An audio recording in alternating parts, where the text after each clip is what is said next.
Welcome to today's Triple Z. The Triple Z podcast is a daily program that you can use to help you fall asleep each night. Just turn down the volume, lay back, relax, and enjoy as you fall asleep. Heidi is a classic novel written by Swiss author Johanna Spyri. It was originally published in 1881 in two parts: Heidi's Years of Learning and Travel, Heidi's Leer und Wanderjahr, and Heidi Makes Use of What She Has Learned, Heidi Kan Brachen, was es gelernt hat. The story has since become one of the most well-loved and enduring children's books, captivating readers of all ages with its heartwarming narrative and picturesque portrayal of the Swiss Alps. The novel tells the story of Heidi, a young orphan girl who is sent to live with her reclusive grandfather in the Swiss Alps. Her grandfather, who is initially gruff and distant, gradually warms up to her and they form a deep bond. Heidi's innocence, kindness, and love for the mountains begin to transform the lives of those around her, including her grandfather and a young disabled girl named Clara, whom she befriends in Frankfurt. If you enjoy our program, please be sure to write us a review on your podcast platform and share us with a friend. You both might sleep just a little better at night. Our website is ZZZ, that's 3z's.media. You can also like and share our content on Facebook or our Instagram account ZZZ Media Podcast. Music for today's episode was provided by the Sleep channel on Spotify. Chapter 14. The Coat with the Silver Buttons.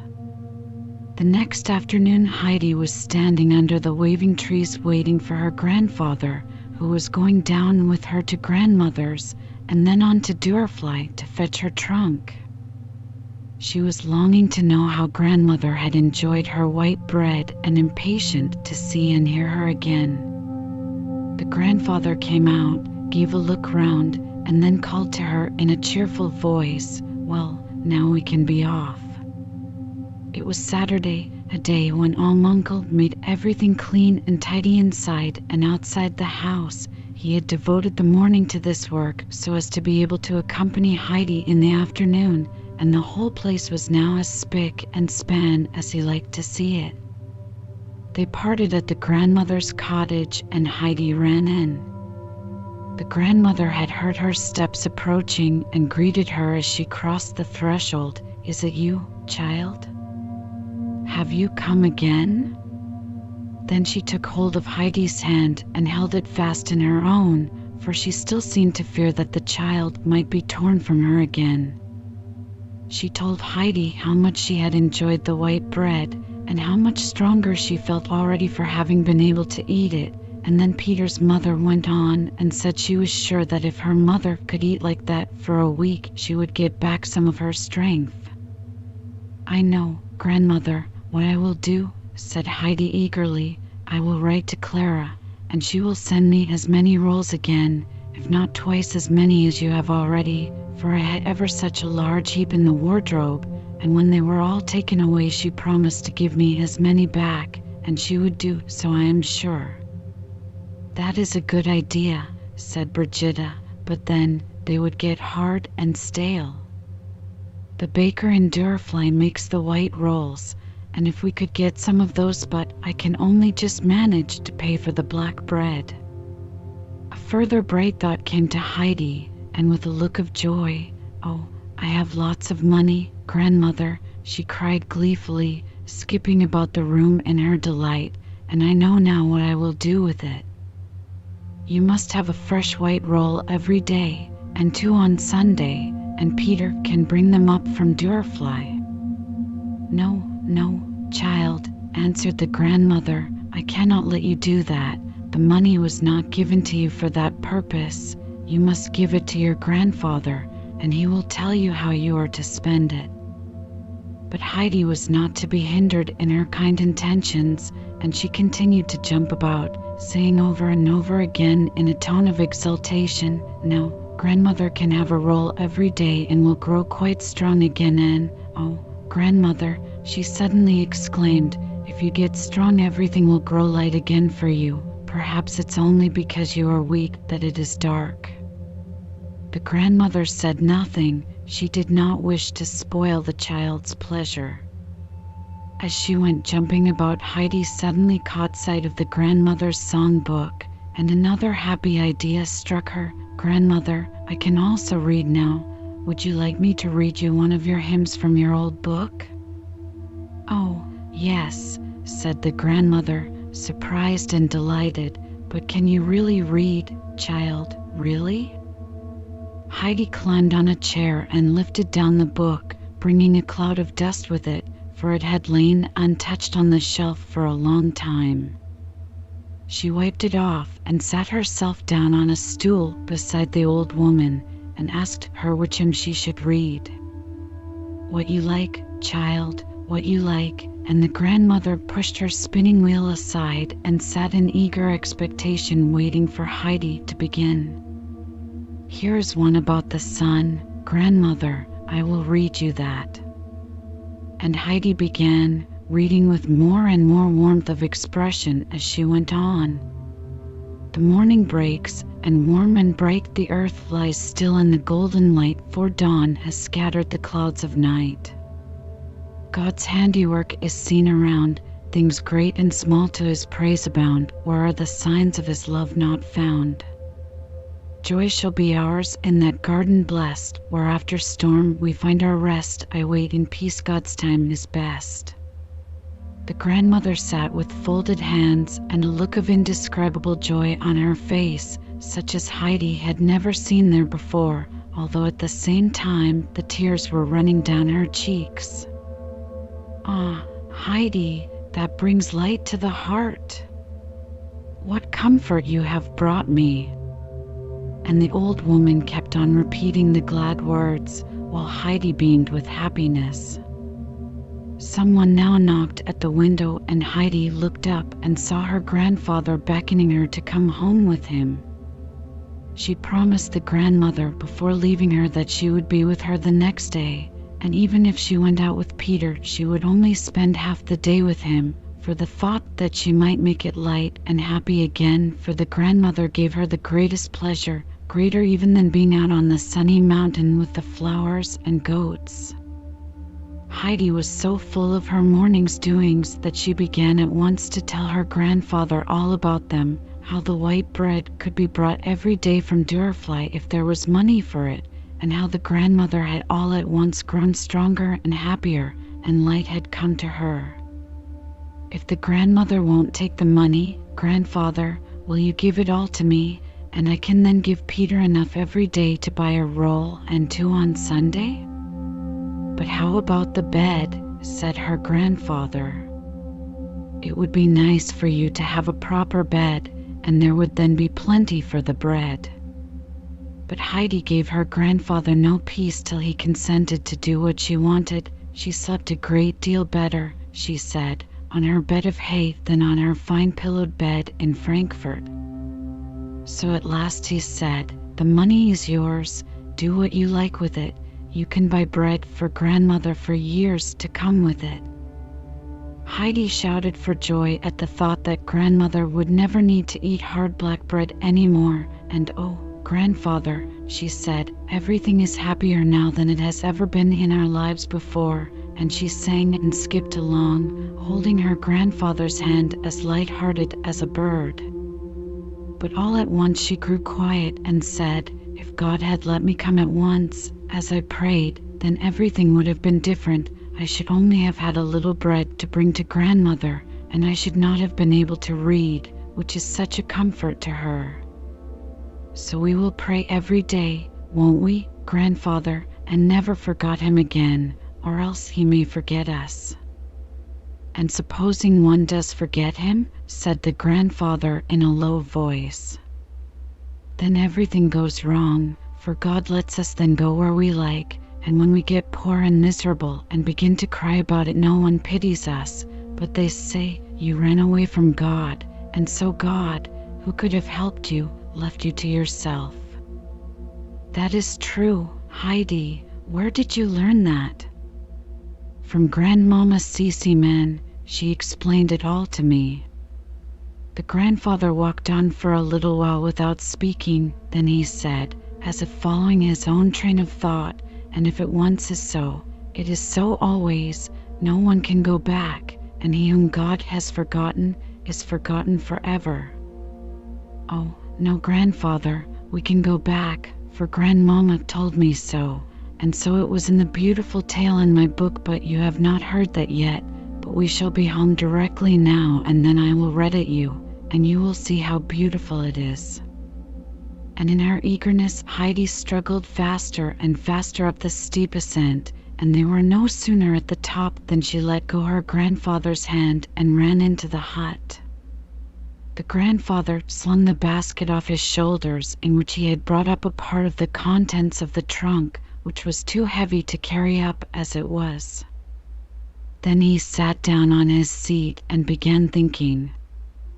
Heidi soon came running out with her book under her arm and in a sympathetic voice began to read the story of the prodigal son. "Isn't that a beautiful tale, grandfather?" said Heidi, as the latter continued to sit without speaking, for she had expected him to express pleasure and astonishment. "You are right, Heidi, it is a beautiful tale," he replied, but he looked so grave as he said it that Heidi grew silent herself and sat looking quietly at her pictures. A few hours later, as she lay fast asleep in her bed, the grandfather went up the ladder and put his lamp down near her bed so that the light fell on the sleeping child. Her hands were still folded as if she had fallen asleep saying her prayers. An expression of peace and trust lay on the little face, and something in it seemed to appeal to the grandfather, for he stood a long time gazing down at her without speaking. At last he too folded his hands, and with bowed head said in a low voice, "Father, I have sinned against heaven and before thee, and am not worthy to be called thy son."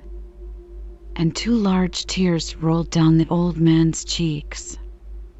Next morning, while the sound of a few early bells was ringing up from the valley, the grandfather called to Heidi to put on her best frock, for they were going to church together. She was not long getting ready, for it was an unusual summons from her grandfather. She put on her smart Frankfurt dress and soon went down, but when she saw her grandfather she stood still, gazing at him in astonishment. "Why, grandfather," she exclaimed, "I never saw you look like that before. And the coat with the silver buttons. Oh, you do look nice in your Sunday coat." The old man smiled and replied, "And you too, now come along." He took Heidi's hand and together they walked down the mountainside. The bells were ringing in every direction now, sounding louder and fuller as they neared the valley, and Heidi listened to them with delight. "Hark, grandfather! It's like a great festival." The congregation had already assembled and the singing had begun when Heidi and her grandfather entered the church at Dörfli and sat down at the back. But before the hymn was over, everyone was nudging his neighbor and whispering, "Do you see? Almunkel is in church." Soon everybody in the church knew of Almunkel's presence, and the women kept on turning round to look and quite lost their place in the singing. At the close of the service, Almunkel took Heidi by the hand, and on leaving the church made his way towards the pastor's house. The rest of the congregation looked curiously after him, some even following to see whether he went inside the pastor's house, which he did. Then they collected in groups and talked over this strange event, keeping their eyes on the pastor's door, watching to see whether Almunkel came out looking angry and quarrelsome, or as if the interview had been a peaceful one, for they could not imagine what had brought the old man down, and what it all meant. Some, however, adopted a new tone and expressed their opinion that Uncle was not so bad after all as they thought, for see how carefully he took the little one by the hand. And others responded and said they had always thought people had exaggerated about him, that if he was so downright bad he would be afraid to go inside the pastor's house. Meanwhile, Uncle had gone into the pastor's house and knocked at the study door. The pastor came out and shook hands warmly with him, and Uncle was unable at first to speak, for he had not expected such a friendly reception. At last he collected himself and said, "I have come to ask you, Pastor, to forget the words I spoke to you when you called on me, and to beg you not to owe me ill will for having been so obstinately set against your well-meant advice. You were right, and I was wrong, but I have now made up my mind to follow your advice and to find a place for myself at Durfly for the winter, for the child is not strong enough to stand the bitter cold up on the mountain. And if the people down here look askance at me, as at a person not to be trusted, I know it is my own fault." The pastor's kindly eyes shone with pleasure. He pressed the old man's hand in his, and said with emotion, "Neighbor, I am greatly rejoiced. You will not repent coming to live with us again. As for myself, you will always be welcome as a dear friend and neighbor, and I look forward to our spending many a pleasant winter evening together, and we will find some nice friends too for the little one." And the pastor laid his hand kindly on the child's curly head and took her by the hand as he walked to the door with the old man. He did not say goodbye to him till they were standing outside, so that all the people loitering about saw him shake hands as if parting reluctantly from his best friend. The door had hardly shut behind him before the whole congregation now came forward to greet Uncle, everyone striving to be the first to shake hands with him. Most of his friends accompanied him and Heidi some way up the mountain, and each as they bid him goodbye made him promise that when he next came down he would without fail come and call. As the old man at last stood alone with the child, watching their retreating figures, there was a light upon his face as if reflected from some inner sunshine of heart. Heidi, looking up at him with her clear, steady eyes, said, "Grandfather, you look nicer and nicer today. I never saw you quite like that before." "Do you think so?" he answered with a smile. "Well, yes, Heidi, I am happier today than I deserve, happier than I had thought possible. It is good to be at peace with God and man. God was good to me when he sent you to my hut." When they reached Peter's home, the grandfather opened the door and walked straight in.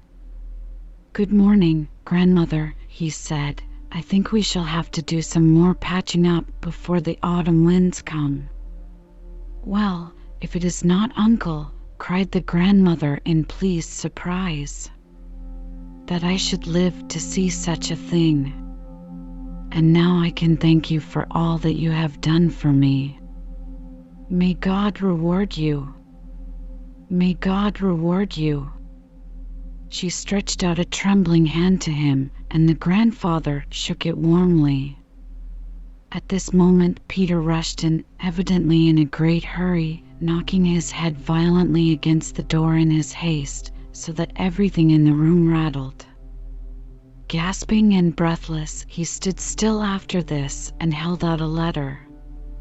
This was another great event, for such a thing had never happened before. The letter was addressed to Heidi and had been delivered at the post office in Durfly. They all sat down round the table to hear what was in it, for Heidi opened it at once and read it without hesitation. The letter was from Clara, who wrote that the house had been so dull since Heidi left that she did not know what to do, and she had at last persuaded her father to take her to the baths at Raget's in the coming autumn. Grandmama had arranged to join them there, and they both were looking forward to paying her and her grandfather a visit. And Grandmama sent a further message to Heidi, which was that the latter had done quite right to take the rolls to the grandmother, and so that she might not have to eat them dry, she was sending some coffee, which was already on its way, and Grandmama hoped when she came to the Ulm in the autumn that Heidi would take her to see her old friend. There were exclamations of pleasure and astonishment on hearing this news, and the afternoon soon passed in discussing plans for the coming visit. Then the old man and Heidi started back up the mountain, promising the grandmother that they would come again next day. As they had been greeted with the bells when they made their journey down in the morning, so now they were accompanied by the peaceful evening chimes as they climbed to the hut, which had quite a Sunday-like appearance as it stood bathed in the light of the low evening sun. Chapter 15. A Great Disappointment. When autumn came, Clara was not so well, and the doctor advised Mr. Seaman to postpone the visit to Heidi till the following spring. "I know how you hate to deny your child anything, and especially this trip that she has so set her heart upon," said the kind-hearted old doctor, "but you must make up your mind to it, Seaman. Clara has not had such a bad summer as this last one for years. Only the worst results would follow from the fatigue of such a journey, and it is out of the question for her. If we want to give the child a chance of recovery, we must use the utmost care and watchfulness." Mr. Seaman, who had listened to the doctor in sad and submissive silence, now suddenly jumped up. "Doctor," he said, "tell me truly, have you really any hope for her final recovery?" The doctor shrugged his shoulders. "Very little," he replied quietly. "But, friend, think of my trouble. You still have a beloved child to look for you and greet you on your return home. You do not come back to an empty house and sit down to a solitary meal." The once bright and cheery doctor was now a broken-hearted man. He could not get over the loss of his daughter, who had died some months before, and who had been his sole and constant companion for many years. Mr. Seaman, who had been striding up and down the room, suddenly paused beside his friend and, laying his hand on his shoulder, said, "Doctor, I have an idea. How would it be for you to go and pay Heidi a visit in our name? You need a change of scene. I cannot bear to see you so sad. You are no longer the same man." The doctor was taken aback at this sudden proposal and wanted to make objections, but his friend gave him no time to say anything. He was so delighted with his idea that he seized the doctor by the arm and drew him into Clara's room.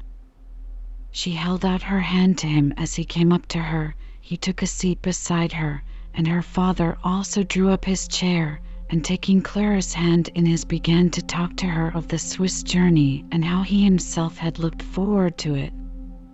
He passed as quickly as he could over the main point, that it was now impossible for her to undertake it, for he dreaded the tears that would follow, but he went on without pause to tell her of his new plan, and dwelt on the great benefit it would be to his friend if he could be persuaded to take this holiday. The tears were indeed swimming in the blue eyes, although Clara struggled to keep them down for her father's sake, but it was a bitter disappointment to give up the journey, the thought of which had been her only joy and solace during the lonely hours of her long illness. She knew, however, that her father would never refuse her a thing unless he was certain that it would be harmful for her. So she swallowed her tears as well as she could and turned her thoughts to the one hope still left her. Taking the doctor's hand and stroking it, she said pleadingly, "Dear doctor, you will go and see Heidi, won't you? And then you can come and tell me all about it, what it is like up there, and what Heidi and the grandfather and Peter and the goats do all day. I know them all so well. And then you can take what I want to send to Heidi. I have thought about it all, and also something for the grandmother. Do pray go, dear doctor, and I will take as much cod liver oil as you like." Whether this promise finally decided the doctor it is impossible to say, but it is certain that he smiled and said, "Then I must certainly go, Clara, for you will then get as plump and strong as your father, and I wish to see you." "And have you decided when I am to start?" "Tomorrow morning early, if possible," replied Clara. "Yes, she is right," put in Mr. Seaman. "The sun is shining and the sky is blue, and there is no time to be lost. It is a pity to miss a single one of these days on the mountain." The doctor could not help laughing. "You will be reproaching me next for not being there already, while I must go and make arrangements for getting off." But Clara would not let him go until she had given him endless messages for Heidi, and had explained all he was to look at so as to give her an exact description on his return. She would pack the presents she had already bought and send them to his house later. The doctor promised to obey Clara's directions in every particular. He would start some time during the following day, if not the first thing in the morning, and would bring back a faithful account of his experiences and of all he saw and heard. He was hastening off when he met Miss Rothermeier just returning from a walk. He informed her of his intended journey, begging her in his most conciliatory voice to pack up the parcels for Heidi, as she alone knew how to pack. And then he took his leave. Clara quite expected to have a long tussle with Miss Rothermeier before she would get the latter to consent to sending all the things that she had collected as presents for Heidi. But this time she was mistaken, for Miss Rothermeier was in a more than usually good temper. She cleared the large table so that all the things for Heidi could be spread out upon it and packed under Clara's own eyes. It was no light job, for the presents were of all shapes and sizes. First there was the little warm cloak with a hood, which had been designed by Clara herself, in order that Heidi during the coming winter might be able to go and see grandmother when she liked, and not have to wait till her grandfather could take her wrapped up in a sack to keep her from freezing. Then came a thick warm shawl for the grandmother, in which she could wrap herself well up and not feel the cold when the wind came sweeping in such terrible gusts round the house.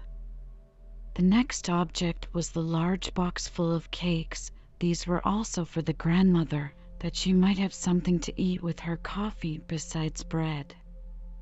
An immense sausage was the next article. This had been originally intended for Peter, who never had anything but bread and cheese, but Clara had altered her mind, fearing that in his delight he might eat it all up at once and make himself ill. So she arranged to send it to Brigitta, who could take some for herself and the grandmother and give Peter his portion out by degrees. A packet of tobacco was a present for grandfather, who was so fond of his pipe as he sat resting in the evening. Finally, there was a whole lot of mysterious little bags and parcels and boxes, which Clara had had a special pleasure in collecting, as each was to be a joyful surprise for Heidi as she opened it. The work came to an end at last, and Clara eyed the big box with pleasure, picturing Heidi's exclamations and jumps of joy and surprise when the huge parcel arrived at the hut. Sebastian came in, and lifting the package onto his shoulder, carried it off to be forwarded at once to the doctor's house.